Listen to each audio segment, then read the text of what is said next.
So I'm back up at the Saddleworth Hills today, at a place that's probably one of my favourite places to shoot. We can see this morning the sun is glaring right behind it, and it makes for quite a dramatic scene. The rock itself is known as Sugarloaf because of how round it is and spherical, but we can see as we get closer there is a base where it does look like it's been toppled. Now the rock itself, its links go back to earlier beliefs, where it was believed that this was used in legal ceremonies by Druids and is known as the Rocking Stone. There's some of these stones all around Britain, up in Scotland, Yorkshire and down in Cornwall as well, and they were used to trial someone. So if you'd been accused of a crime, you'd be brought up to the Rocking Stone. Now crowds would gather round to see the judgment in action. So you'd have the local druid there who would sit the accused up upon the rock and ask questions about the crime.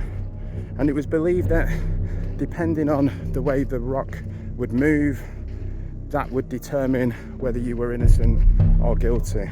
If they were found innocent, they would be let go. If they were found guilty, who knows what would have happened to them. Perhaps they would have been made as a sacrifice to their gods at some great altar stone, perhaps at pots and pans, who knows. There's a reason why these stories have lasted where they have. And we see examples throughout British folklore of the landscape and how important it was to the early beliefs. A lot of pagan religions around the world placed, high worship in the landscape, which is why we have, river gods and goddesses. Same with the forests. We believe that, the landscapes were carved out by the giants in these epic clashes. And I think it was their way of trying to understand the world.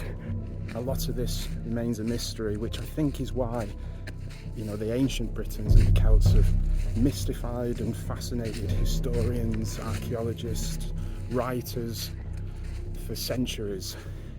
There's so little knowledge about them. All we're left with are these clues, these names on maps, or these small tales that only a few people remember, particularly here in Saddleworth, and it's definitely why it's fascinated me for years.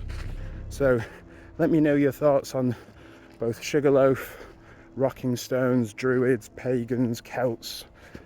If you know similar stories about this place or others, drop a comment below, and thanks for watching.